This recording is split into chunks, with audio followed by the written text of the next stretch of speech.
I sweat it, she needs certificates, arguments non-existent. We compromising our differences, going low and I'm licking and kissing, and then I lick it, keep going slow. Then I speed it up, beat it up when I'm hitting it. Told me to never leave her. I love it when she gets sensitive, cause girl, So this is where you did all your dirt. Not really, I wouldn't say all my dirt, but a lot of the time we used to hang right here because the police, niggas, all kind of motherfuckers used to be shooting down, you feel me, 49th Street. This street was hot. Okay. This was like one of our like main blocks too. A lot of people grew up on this street. Did you ever see anyone get shot in front of you? Yeah, I didn't see all that stuff right here. That's like. That was a normal day for you. I mean, it wasn't one of those things where I was seeing people get shot in front of me every day. Yeah. But for sure, I was hearing about murders about people I knew every week for sure. And how many friends do you think you lost over the years? I wouldn't waste time trying to figure out. It'll be that much. Yeah, a lot of people. But you're so young. Yeah, I know, right? I always say you're a baby, so not say that. No, you good. You good.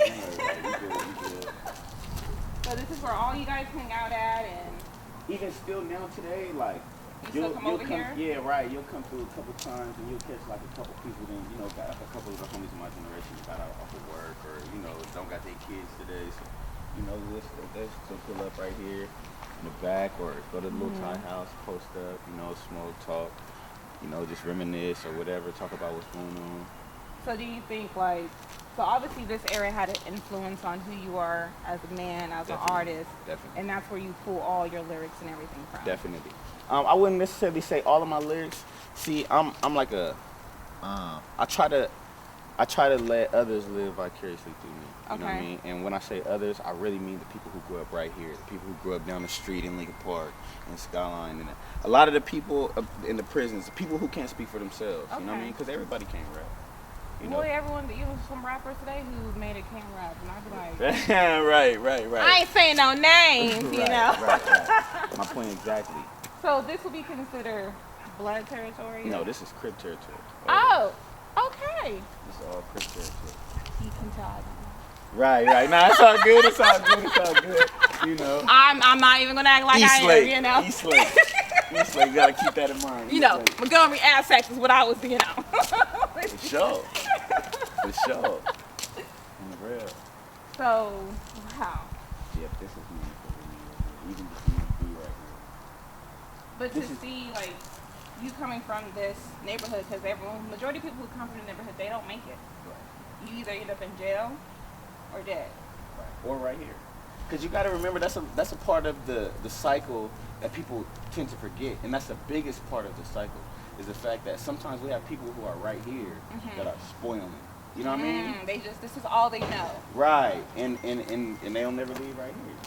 You feel me? So what made you decide to get out? I'm gonna be honest with you, I didn't have a choice.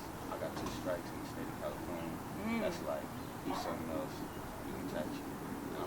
I'm 24 years old. So Yeah. you gotta think about how much time that is. That's your whole life. Right. You don't want to be in that situation.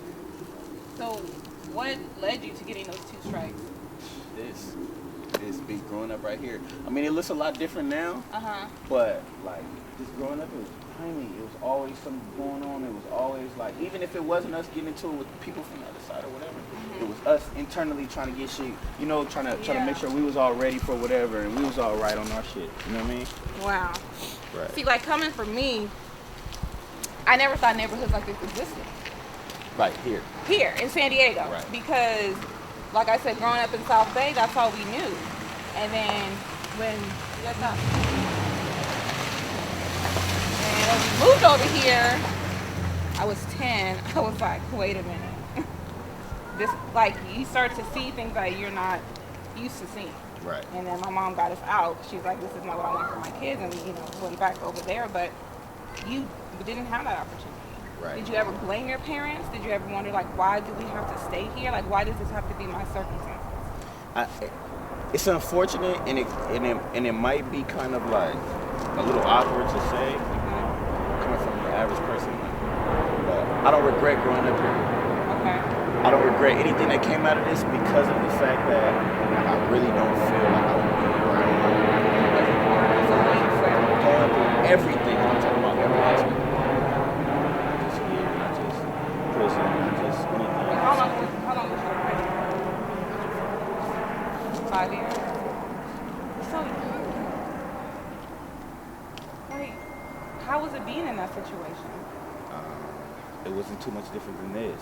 And I think that that's the reason why a lot of black men, and not even just black men, people from minorities, they feel so comfortable in places like that. And that's the reason why we fill them up so fast and we don't really Because care they about come going. from We don't, this right. and that, And this isn't too much different. It's not different. This ain't different. This ain't too much different.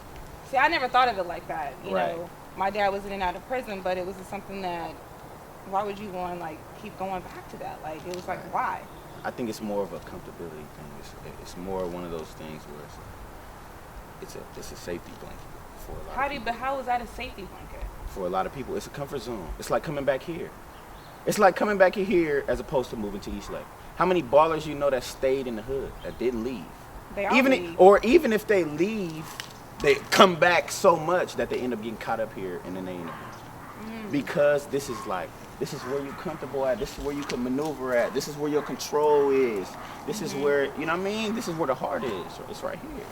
Right.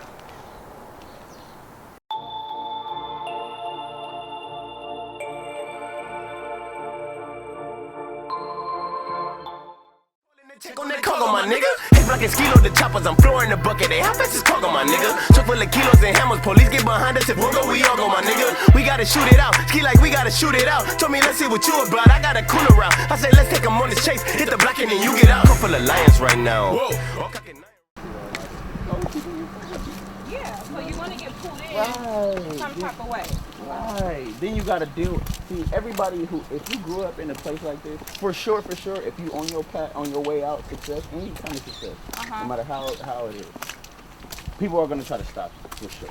Because they jealous.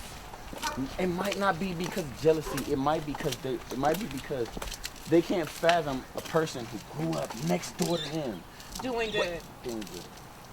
But I think that's in life. Right. I agree. So this is the house you grew up in. Right.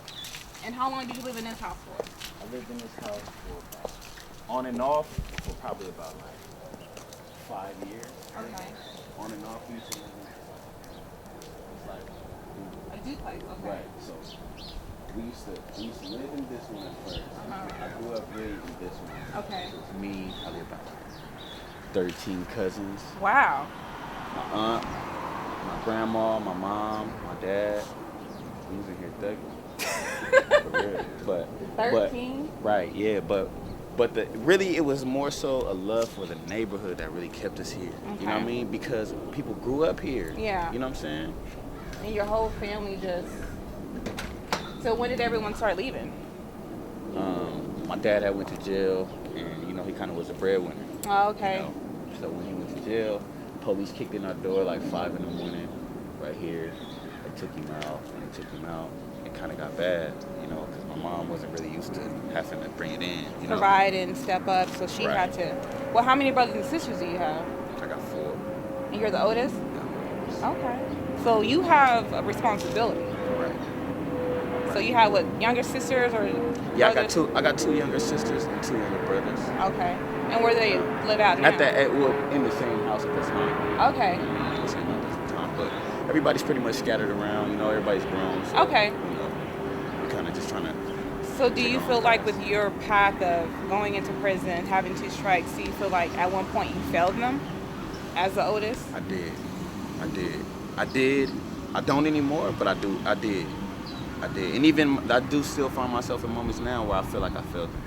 Because I see certain tendencies that they have, or certain ways, or certain things that they don't know that I know I would have taught them had I just been there. No, okay. You know? So it's like, that's kind of hard to watch sometimes, but look at where we at, look at where we on our way to, you know? Yeah. In the grand scheme of things, I feel like it's all going to pay off. So knowing that, like, have you tried to step in to say, okay, you shouldn't be doing this? Yeah. You shouldn't be doing that. I And what's have. the reaction from them? Because they see that as a younger sibling, you want to mimic what your older ones do. Right. So what do you normally tell them? Because you want to stop the cycle of Definitely, but I think black that this is. community I definitely feel like this is a generation where black people are becoming more conscious of just kind of like the ways to navigate parts of the world that we haven't really opened our doors to in the past. Let me just say that. Okay. Give me an example. Right. Okay. So for an example, I really feel like a lot of the unity, it's coming from bad situations, the stuff that's happening and going on. But Cops I feel like a lot of the unity is coming from that. Like a lot of the camaraderie that we have in amongst communities and just us as a people. But why does it have to take a bad situation for us as a people to come together? I don't know. Like, I do feel like the black community, like, we are, like, you see other races, Italians and Jews and even Latinos, they come together on just their strength. I feel like it's a crab in a bucket thing. It's like one of those kind of like, you know what I mean? Yeah. One of those kind of situations. So many people down that everybody's trying to come up. So anybody that's on their way up, for sure. Hold on. Yep. You know what I mean? Do you think it's just a San Diego mentality, or do you think it's just a world mentality, that crab mentality? I'm going to be honest with you. I think that every section has their part, but I don't think that it's magnified on this scale like it is here. Yeah. Because it's like, it's just relentless here. There's nothing else. Exactly. You know what I mean? In other places, you got your groups of people who getting money. You got your other groups of people who doing stuff. Like in LA and New York and other cities, like everyone's grinding, everyone's like... There ain't nobody grinding, there ain't nobody getting money. Everybody is just like it's miserable. And misery loves company. That's why this place is just so salty and so sour all the time, because it's like everybody here just seems they're miserable. You know what I mean? Nobody likes it. It seems like people don't even like being here. I mean, it's true. That's why I'm always trying to leave.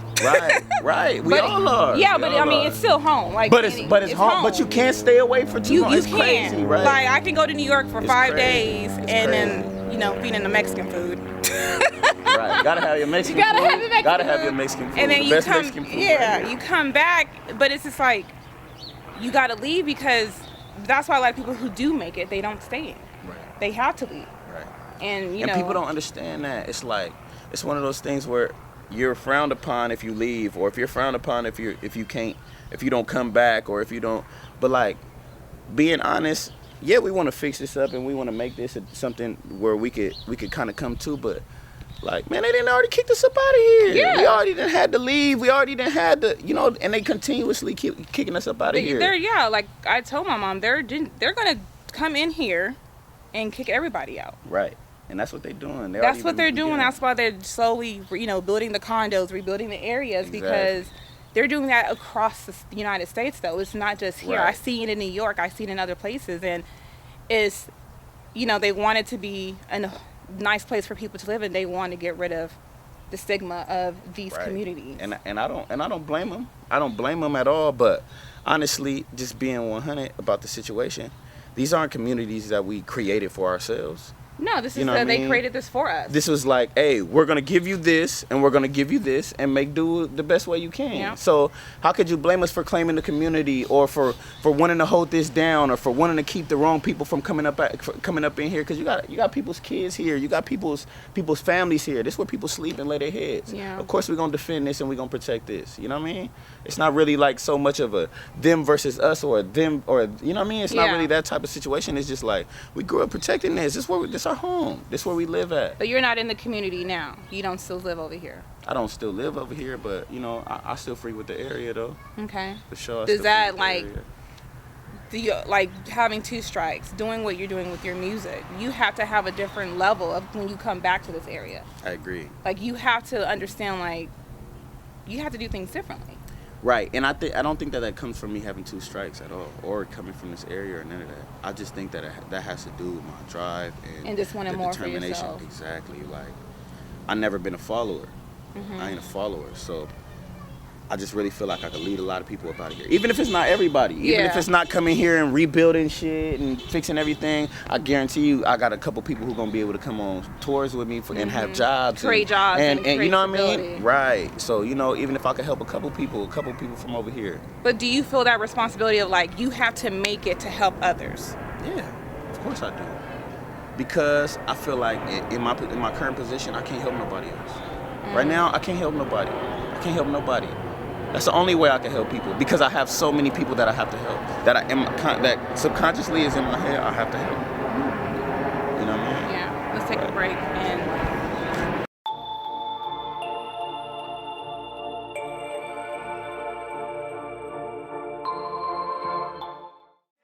Fuck up the debating about who the best, about to turn this bitch into a shooter, better get a vest. Swear to God, I'm finna put this. Like, it's a million other kids growing up the same way you growing up. You know what I mean? So you have so many people to relate to. You know what I mean? It's like growing up in the suburbs or anywhere else. Hey, what your mom do? What your dad do? My dad's a teacher. My dad's a lawyer. My mom's a police officer. You know what I mean? Like right here, same shit. You see the cars in the front. You know what's going on right there. They getting it in. They on over there. You feel me? On the rail. And it was like that, like all through here. It's nothing but, all the older homies was coming through in they lowriders, and we right here playing in the yard, 15, 20 of us, and we seen them pull up to the corner, and they walking in the house, and it's like, growing up watching that, it's like, damn, they own. They making the best, to us, they making the best out of the situation. Yeah. To us. To you guys. To us. Yeah. For someone like me, it was like frowned upon. Right. But even though my dad, like, he kept that away from us. So we didn't know he was doing that until the cops came to the house. Right. And I'm gonna be honest with you. I knew it was something going on here, but I didn't know it was all that going on, like you said, until the police came. Yeah. 6 in the morning, you gotta think, like 6 in the morning, you got 13 people in here, 15 people in here, and they kicking in the door. Mm-hmm. You know what I mean? Like, young seeing that, Did it make change you your resent life. not liking the police? Of course, for sure. Do you still feel that way?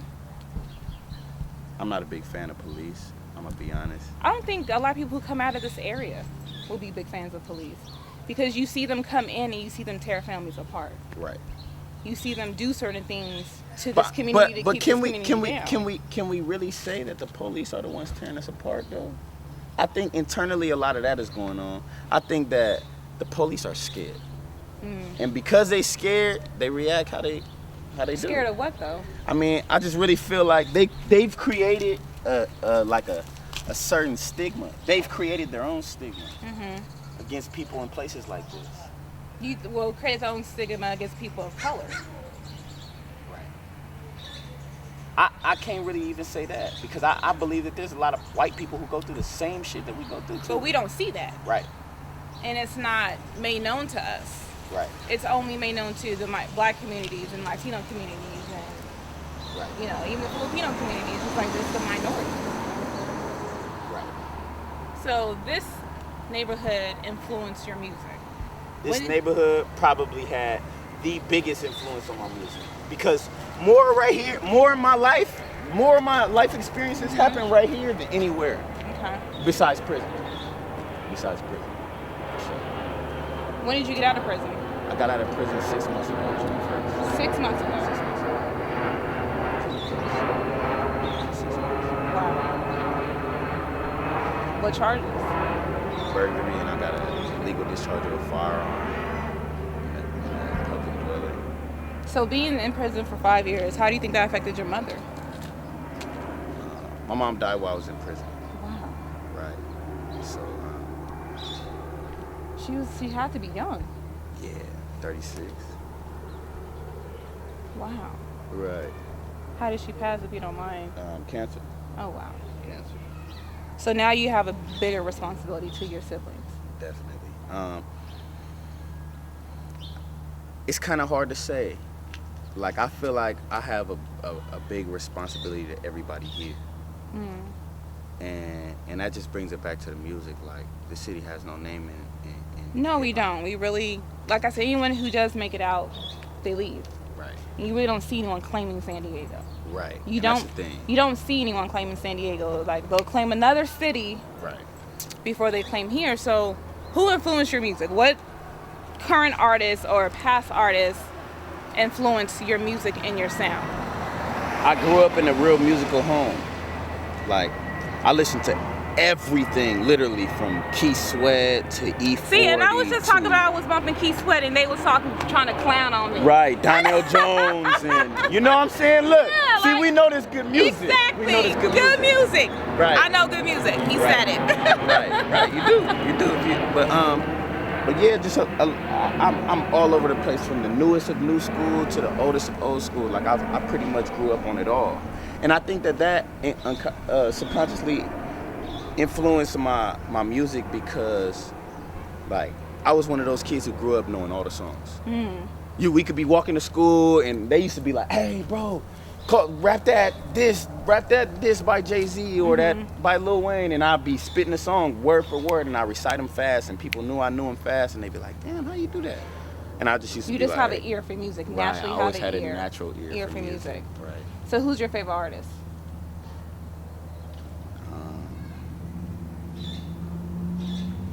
I don't know, probably artist. My favorite artist right now would have to be Drake. Drake. Yeah. Okay, what about back then? Before Drake? Before Drake even existed?